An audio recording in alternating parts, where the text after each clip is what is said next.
Welcome to my channel. আজকের ভিডিওতে আমি মাধ্যমিক পরীক্ষার্থীদের জন্য একটা গুরুত্বপূর্ণ প্রশ্ন নিয়ে আলোচনা করছি। সেটা হচ্ছে ওজাইব। ওজাইব কীভাবে তোমরা পরীক্ষার হলে সমাধান করবে। প্রত্যেক বছরই এই প্রশ্নটি পড়ে, কয়েকটি বছর ছাড়া। এই বছরও 2025 সালে একটি ওজাইবের অঙ্ক পড়েছিল। তো প্রথমেই বলে রাখি যে তিনটে যে তোমাদের প্রশ্ন পড়ে তার মধ্যে একটা ওজাইব। তো চেষ্টা করবে তোমরা এটাকে অ্যাভয়েড করার, কারণ এই ওজাইব থেকে যে গ্রাফিক্যাল প্রশ্নটি তোমাদের পড়ে সেটা সময় সাপেক্ষ এবং পরীক্ষার হলে সেটা নাও মিলতে পারে। এবং আমরা যারা খাতা দেখি তাদের একটা মনে করো 4.6 বলে যদি কোনো আনসার অ্যাকচুয়াল হয়, তাহলে তার একটা সার্টেন এদিক ওদিক পয়েন্ট মনে করো প্লাস মাইনাস 0.2 পর্যন্ত ওটাকে সঠিক বলে গণ্য করা হয়। তাহলে এতটা অসুবিধার থেকে আমার মনে হয় যে এটাকে অ্যাভয়েড করাই ভালো, যদি বাকি যে দুটো প্রশ্ন তোমাদের রয়েছে সেটা তোমরা করতে পারো। তাহলে আমি তোমাদেরকে তাও এটা করে দেখাচ্ছি। অনেক সময় দেখা যায় যে যে দুটো অপশান তোমরা করবে সেক্ষেত্রে হয়তো একটা নাও পারতে পারো, সেই জন্য এই ওজাইবটা তোমাদের করে রাখতে হবে, বিপদে পড়লে তখন করতে হতে পারে। তাহলে আমি শুরু করছি। তোমাদের টেক্সট বই যেটা রয়েছে তার একটা প্রয়োগ নিয়ে আলোচনা করছি। যে এখানে একটা পরিসংখ্যা বিভাজন তালিকা তোমাদের দেওয়া আছে, সেখানে কিছুগুলো শ্রেণী দেওয়া আছে এবং তাদের পরিসংখ্যা দেওয়া আছে। তাহলে আমরা যখন অঙ্কটা শুরু করব তখন অবশ্যই দেখে নেব যে যে সকল শ্রেণীগুলো দেওয়া রয়েছে সেটা শ্রেণী সীমানাতে আছে কিনা। অর্থাৎ পরপর যদি দুটো শ্রেণী আমরা নিই সেক্ষেত্রে দেখো এখানে 10 আছে, এখানে 10 আছে, অর্থাৎ শ্রেণীর যে অ্যাডজাস্টমেন্ট সেটা করা আছে। অনেক ক্ষেত্রে করা থাকে না, সেক্ষেত্রে প্রথম কাজ হবে তোমাদের সেটা করে নেওয়া। তাহলে এখানে যেহেতু করা আছে তাহলে তোমাদের একটু কাজ এখানে সুবিধে হয়ে গেল। তাহলে প্রথমে হচ্ছে আমরা এরকম একটা ছক বানিয়ে নেব যেখানে আমাদের ক্ষুদ্রতর সূচক বা বৃহত্তর সূচক ক্রমযৌগিক পরিসংখ্যা করে নিতে হয়। অর্থাৎ একটা পরিসংখ্যা বিভাজন তালিকা তোমাদের প্রথমে প্রস্তুত করে নিতে হয়। তাহলে প্রথমে আমরা এখানে শ্রেণী লিখব এবং এখানে হবে ক্ষুদ্রতর সূচক। বৃহত্তর সূচকও করতে পারো যেহেতু কোনো বলা নেই। ক্ষুদ্রতর সূচক পরিসংখ্যা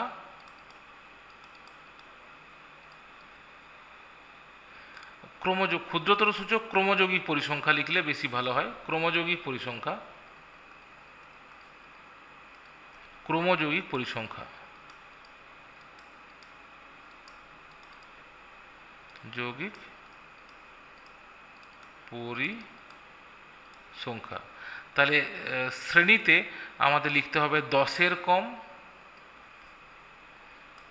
10-এর কম, এটা দেখা যাচ্ছে না, 10-এর কম লিখবে, 10-এর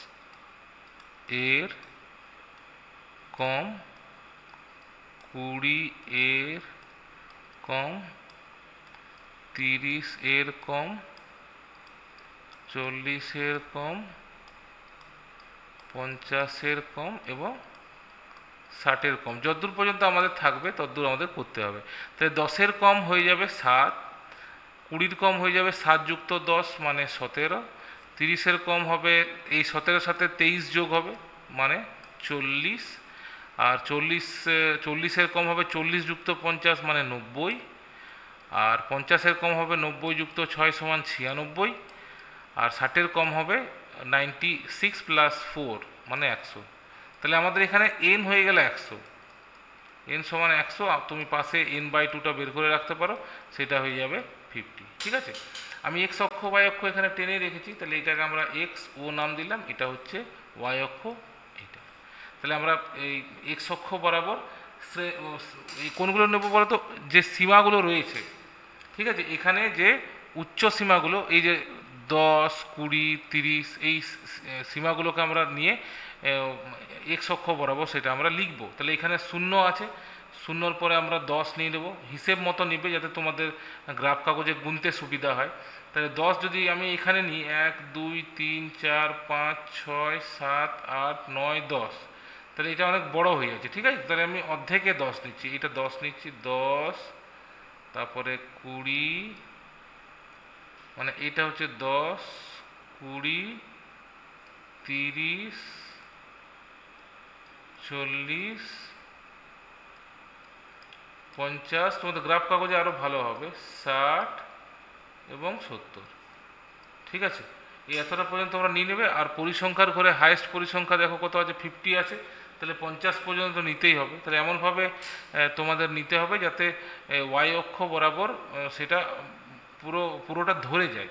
অর্থাৎ তোমাদের যদি প্রয়োজন হয় তাহলে তোমরা এক ঘরে 10 একক, এক ঘরে 20 একক, এরকমভাবে তোমরা নিয়ে নিতে পারো। তাই তোমাদের সুবিধা মতো সেটা তোমরা করবে। আমি এখানে এক একটা ঘরে নিয়ে নিচ্ছি। এটা হচ্ছে 10, 20, 30, 40, 50, 60,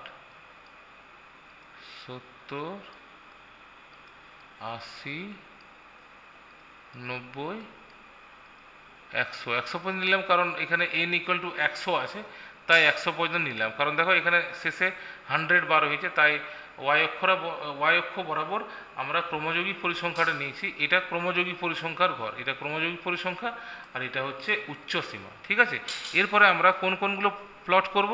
আমরা প্লট করব 10,7, 10,7, 20,17, 30,40, 40,90, 50,96 এবং 60,100, এগুলোকে আমরা প্লট করব। তাহলে দেখো 10,7 মোটামুটি হয়ে যাবে এরকম জায়গায়। ঠিক আছে, এটা হয়ে যাচ্ছে 10,7। তোমরা হিসেব মতো তোমরা তোমাদের গ্রাফ পেপার অনুযায়ী করবে। তারপরে দেখো 2017 হয়ে যাবে তোমার এরকম জায়গাতে। তারপর হচ্ছে 30, 40, আর এখানে দেখো 40। গ্রাফ কাগজে খুঁজতে আরও সুবিধা হবে। তারপরে হয়ে যাচ্ছে দেখো 50, 40, 90, 40 আর 90 একদম উপরে চলে যাবে। দেখো 90 হয়ে যাচ্ছে এইটা।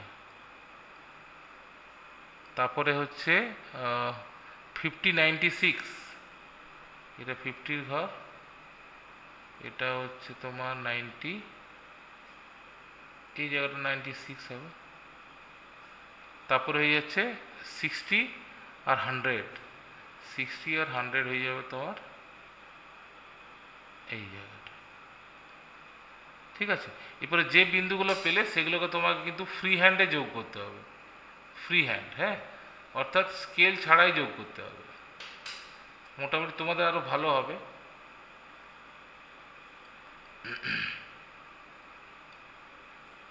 তাহলে এইটাই হচ্ছে ওজাইব।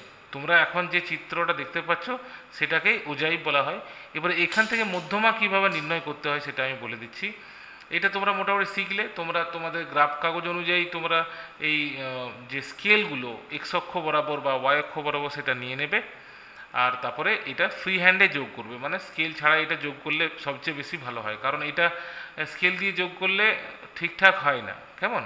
এরপরে দেখো এখানে n/2 = 50 ধরেছে, 50 এসছে, n/2 = 50। তাহলে ওয়াই অক্ষর বরাবর 50 যে ঘরটা আমরা পেয়েছি সেখান থেকে আমরা একটা পারপেন্ডিকুলার টানবো। ঠিক আছে, পারপেন্ডিকুলার 50 থেকে পারপেন্ডিকুলার, বা তোমরা সমান্তরাল এক্স অক্ষের সমান্তরাল ধরতে পারো, যেটা এসে নিয়ে ওজাইবকে টাচ করবে। কেমন? ওজাইবকে টাচ করবে, আর ওজাইবকে যেখানে টাচ করবে সেখান থেকে আমরা একটা পারপেন্ডিকুলার বা লম্ব টানবো এক্স অক্ষের উপর। ঠিক আছে, এক্স অক্ষের উপর আমরা লম্ব টানবো একটা। কেমন? তাহলে এই লম্বটা যেখানে ছেদ করবে, এই লম্বটা যেখানে ছেদ করবে এক্স অক্ষকে, সেটাই হয়ে যাবে মধ্যমা। অর্থাৎ তোমাকে যদি শুধু ওজাইব অঙ্কন করতে বলে, তাহলে যেটা আমরা গ্রাফ কাগজে পেলাম এটা হচ্ছে ওজাইব। আর ওজাইব থেকে যদি মধ্যমা নির্ণয় করতে বলা হয় সেক্ষেত্রে আমাদের n/2 বের করতে হবে। n/2 অর্থাৎ এক্ষেত্রে 50 থেকে আমরা একটা সমান্তরাল এক্স অক্ষ বরাবর একটা সমান্তরাল রেখা টানবো, যেটা ওজাইবকে কোনো না কোনো একটা বিন্দুতে ছেদ করবে। সেই ছেদবিন্দু থেকে আমরা এক্স অক্ষের উপর লম্ব টানবো, সেই লম্ব এক্স অক্ষকে যে বিন্দুতে ছেদ করবে সেটাই হবে নির্ণেয় মধ্যমা। অর্থাৎ আমরা যদি এটা হিসাব করি তাহলে এটা মধ্যমাটা আসছে 32। তোমরা গ্রাফ কাগজে যখন করবে তখন এটা আরও সঠিকভাবে আসবে। তোমরা চেষ্টা করবে এইভাবে করার, এবং মাধ্যমিক পরীক্ষার জন্য এটাকে অবশ্যই প্রস্তুত করবে তোমরা। যদি যে দুটো অপশন, সেই দুটো অপশনের মধ্যে যদি তোমরা একটা না পারো তাহলে তোমাদের ওজাইবটা করতে হতে পারে। আশা করি ভিডিওটি তোমাদের অনেকখানি হেল্পফুল হবে। যদি হেল্পফুল হয় অবশ্যই লাইক করবে এবং তোমাদের পরিচিত বন্ধুদের মধ্যে শেয়ার করবে। সবাই ভালো থাকবে এবং ভালোভাবে পড়াশোনা করবে। ধন্যবাদ।